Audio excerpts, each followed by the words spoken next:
Movie के start में हमें डॉक्टर सुसैन को दिखाया जाता है जो एक फार्मास्यूटिकल इंडस्ट्री के लिए काम किया करती थी और वो डिजीज को खत्म करने के लिए एक रिसर्च पर काम कर रही थी। मगर कंपनी के ऑनर्स उसको ये रिसर्च खत्म करने के लिए कहते हैं क्योंकि उनके बहुत ज्यादा पैसे खर्च हो गए थे और कोई भी रिजल्ट उनके हाथ में नहीं आया था। तो डॉक्टर सुसैन उनसे 2 दिन का टाइम मांगती है और कहती है कि 2 दिन में मैं आप लोगों को रिजल्ट्स दूंगी। और अब हम सुसैन और उसके साथ उसके हेड को देखते हैं जिनको वो अपनी रिसर्च फैसिलिटी पर लेकर जा रही थी जो बिल्कुल समंदर के बीच में बनी हुई थी। वहाँ पर डॉक्टर सुसैन की कंपनी का जो ऑनर था उसको बायोलॉजिस्ट वेलकम करती है। वो बायोलॉजिस्ट इनको अपनी सारी रिसर्च फैसिलिटी दिखाती है। वहीं पर वो ऑनर एक आदमी को पानी में देखता है जो शार्क का ख्याल रखा करता था। इसका नाम कार्टर था। वो कार्टर को देखकर बहुत ज्यादा इम्प्रेस होता है। बायोलॉजिस्ट उस ऑनर को बताती है कि ये नॉर्मल शार्क हैं, मगर जिन पर हम एक्सपेरिमेंट कर रहे हैं वो साइज में काफी ज्यादा बड़ी है और उनको अलग रखा गया है। वो बायोलॉजिस्ट ऑनर को आगे रिसर्च फैसिलिटी दिखाती है। वो उसको बताती है कि इस रिसर्च फैसिलिटी में 3 लेवल्स हैं।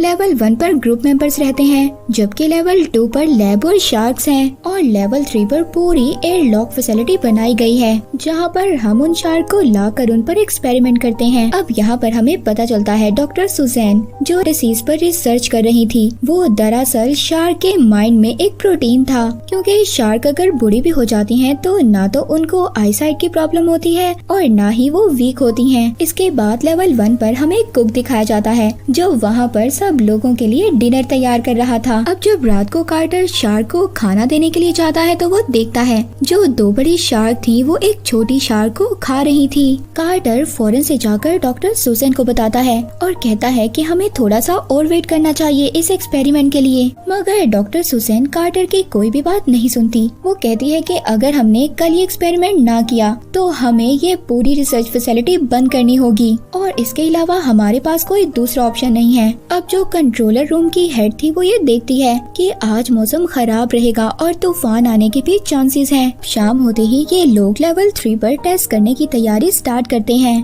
कार्टर टनल से होता हुआ एक शार्क को बेहोश कर लैब में ले आता है। वो शार्क बहुत ज्यादा बड़ी थी। डॉक्टर उस शार्क का स्कैन करते हैं। इसके बाद डॉक्टर सुसैन उस शार्क के माइंड में से वो प्रोटीन निकाल लेती है। फिर वो ड्रॉप पेशेंट के माइंड ब्रेन पर डालते हैं, जिसके बाद कुछ ही सेकंड्स में वो प्रोटीन अल्जाइमर को खत्म कर देता है। इसका मतलब ये था कि उनकी रिसर्च कामयाब हो गई थी। वो अपने प्लान में सक्सेसफुल हो गए थे। वहाँ पर डॉक्टर शार्क को देख ही रहे थे, तभी अचानक से वो शार्क होश में आ जाती है और डॉक्टर का हाथ खा जाती है। उस डॉक्टर के बाजू से बहुत ज्यादा ब्लीडिंग हो रही थी। जब कार्टर ये देखता है तो वो एक गन लेकर उस शार्क को मारने जाता है, मगर डॉक्टर सुसैन उस शार्क को छोड़ देती है। वहाँ पर दूसरी तरफ जो कंट्रोलर ऑपरेटर की हेड थी वो हेल्प मांगती है। एक हेलीकॉप्टर हेल्प के लिए आ जाता है। तूफान बहुत ज्यादा तेज था। वो हेलीकॉप्टर उस डॉक्टर के स्ट्रेचर को रस्सी से बांधकर ऊपर खींचता है और जो बाकी लोग थे वो उस तूफान से बचकर वापस से अपनी रिसर्च फैसिलिटी में अंदर आ जाते हैं। तभी जो हेलीकॉप्टर जो डॉक्टर को लेकर जा रहा था उसकी रस्सी में कोई प्रॉब्लम हो जाती है। वो रस्सी लूज हो जाती है जिससे वो डॉक्टर पानी में ही गिर जाता है। उस स्ट्रेचर को एक शार्क पकड़ लेती है और उसको अपनी तरफ खींचती है, जिससे वो हेलीकॉप्टर अपना कंट्रोल खो देता है और डायरेक्ट जाकर कंट्रोल टावर से टकरा जाता है, जिससे बहुत बड़ा ब्लास्ट होता है। उस ब्लास्ट में कंट्रोलर ऑपरेटर की हेड थी वो भी मर जाती है। ये ब्लास्ट इतना ज्यादा बड़ा था कि इसने हर लेवल को हिला कर रख दिया था और उनके रखे हुए प्लेन्स और बोट भी इस ब्लास्ट में तबाह हो गए थे। लैब में देखते हैं कि वो शार्क उस डॉक्टर के स्ट्रेचर को एक मिरर पर मार देती है। वो शीशा टूट जाता है। उस शीशे के टूटते ही इनके लैब में पानी आने लगता है, मगर तभी ये लोग किसी न किसी तरह वहाँ से बचकर निकल जाते हैं। मगर इनका लैब पूरा का पूरा पानी में डूब चुका था। अब ये लोग लेवल 2 पर जाने की तैयारी करते हैं। तभी ये देखते हैं कि स्टेयर्स में भी पानी आ चुका था और एलिवेटर भी काम नहीं कर रही थी और अब इनके पास ऊपर जाने का कोई भी रास्ता नहीं था। दूसरी तरफ हम उसी कुक को देखते हैं। ये लेवल 1 पर था और चेक करने के लिए जा रहा था कि आखिरकार ये सब क्या हो रहा है और तभी अचानक से वहाँ पर भी पानी आ जाता है। लेवल 1 भी सारा का सारा डूब गया था और लेवल 1 में एक शार्क भी आ गई थी। दूसरी तरफ डॉक्टर सुसैन और उसके साथ बाकी जो उसके साथी थे वो नीचे रास्ता ढूंढ रहे थे। तभी अचानक से उनको एक डोर पर पता चलता है कि शार्क उस डोर को तोड़ना चाहती है। कुछ ही देर में शार्क उस डोर को तोड़ देती है और वहाँ पर भी पानी भरने लगता है।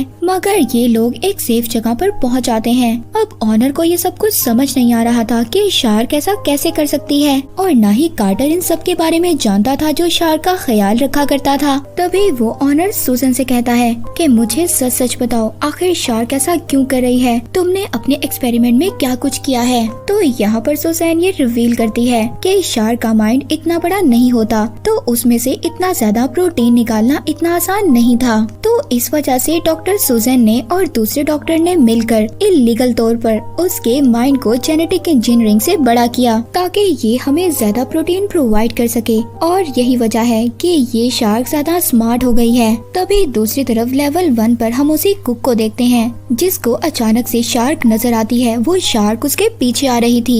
ये किचन में जाकर छुप जाता है और ये एक शेल्फ पर चढ़ जाता है। शार्क भी किचन में एंटर हो गई थी। तभी उस कुक को अपना पैरेट नजर आता है। वो अपने पैरेट को बचाना चाहता था, मगर तभी अचानक से शार्क आकर उसके पैरेट को खा जाती है।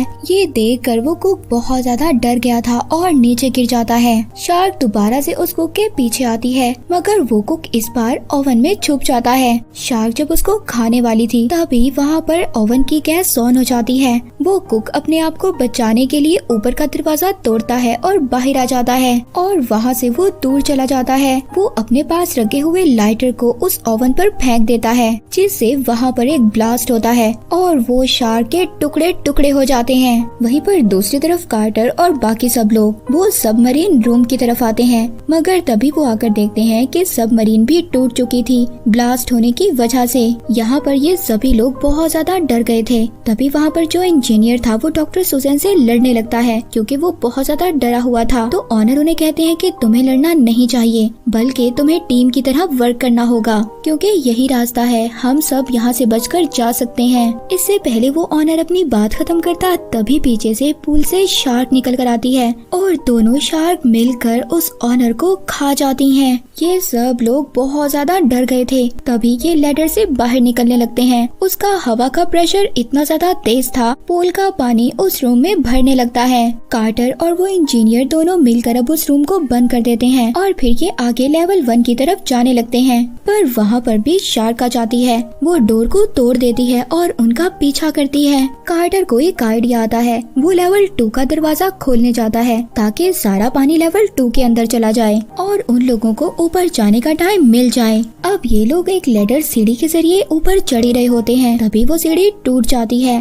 और जो बायोलॉजिस्ट थी वो पानी में गिर गई थी। कार्टर उस बायोलॉजिस्ट की हेल्प करने की कोशिश करता है, मगर तब तक शार्क ने उसको पकड़ लिया था और खा गई थी। वो तीनों ये सब देखकर बहुत ज्यादा दुखी हो गए थे।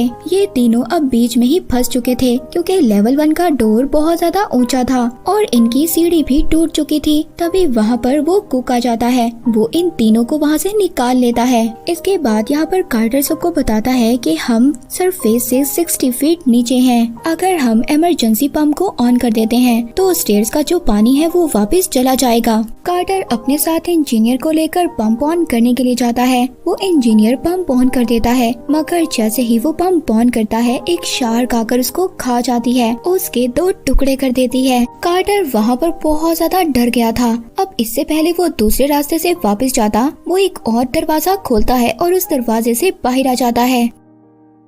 वहीं पर हम डॉक्टर सुसन को देखते हैं जो कुक से कह रही थी कि मुझे अपना डाटा लेने के लिए अपने रूम में जाना है। सुसन देखती है कि वो जगह डूब चुकी थी। वो उस जगह से अपने रूम में आती है जहाँ पर उसको डाटा मिल जाता है, मगर तभी एक शार्क उसकी तरफ बढ़ रही थी। सुसन उस शार्क से बचने के लिए एक शेल्फ पर चढ़ जाती है, मगर इन सब चक्रों में डॉक्टर सुसन का डाटा पानी में ही गिर गया था। शार्क डॉक्टर सुसन पर अटैक करने वाली थी, मगर तभी वो वहाँ से एक इलेक्ट्रिक वायर को निकालती है और उस शार्क के मुंह में डाल देती है, जिससे शार्क को एक जबरदस्त इलेक्ट्रिक शॉक लगता है और वो मर जाती है। मगर उस शॉक की वजह से डॉक्टर सुसैन का डेटा भी सारा का सारा जल जाता है। इसके बाद हम कार्टर को देखते हैं जो दूसरे रास्ते से लेवल 1 तक पहुंच गया था और वो कुक उसको अकेला देखकर ये समझ गया था कि बेचारा इंजीनियर भी मारा गया। इसके बाद ये कुक के साथ एक चैम्बर में जाते हैं तो वो वहाँ पर एक सरफेस को ऑन कर देते हैं जिससे उसका प्रेशर ऊपर की तरफ जाता है और शार्क उसे डिस्ट्रैक्ट हो जाती है।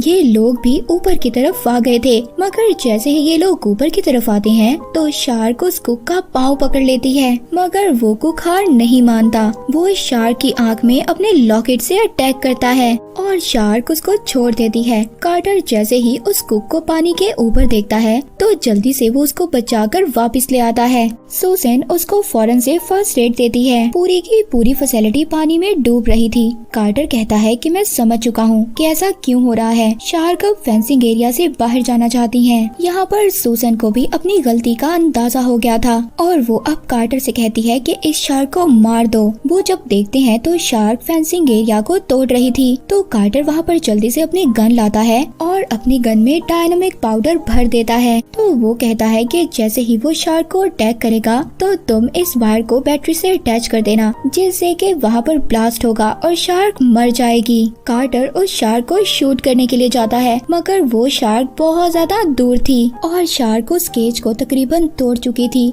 जिसमें इन्होंने शार्क को कैद किया हुआ था। अब सुसैन यहाँ पर एक टुकड़े से अपना हाथ काट लेती है और पानी में कूद जाती है ताकि ब्लड की स्मेल से वो शार्क इसकी तरफ अट्रैक्ट हो। शार्क भी अब सुसैन की तरफ बढ़ रही थी। कार्टर सुसैन को बचाने के लिए भागता है। सुसैन किनारे पर आकर एक स्टेयर को पकड़ने लगती है मगर जैसे ही वो स्टेयर पकड़ती है वो टूट जाता है जिस वजह से सुसैन पानी में गिर जाती है और वो शार्क सुसैन को भी पकड़कर खा गई थी। कार्टर जब सुसैन को बचाने के लिए पानी में कूदता है तो शार्क उस पर भी अटैक करने लगती है। कार्टर उस शार्क को कसकर पकड़ लेता है। वो शार्क अपने आप को छुड़वाने के लिए बहुत तेजी से पानी में स्विम करती है। दूसरी तरफ वो कुक उस गन तक पहुंच गया था। वो उस शार्क पर निशाना लगाता है। जैसे ही उस शार्क पर निशाना लगता है तो कार्टर कहता है कि इसकी वायर को बैटरी के साथ जोड़ दो। कार्टर खुद को उस शार्क से छुड़वा लेता है और केज को वहाँ पर पकड़ लेता है। कुक जैसे ही उस वायर को बैटरी के साथ अटैच करता है तो एक जोरदार ब्लास्ट होता है जिससे कि उस शार्क के टुकड़े टुकड़े हो जाते हैं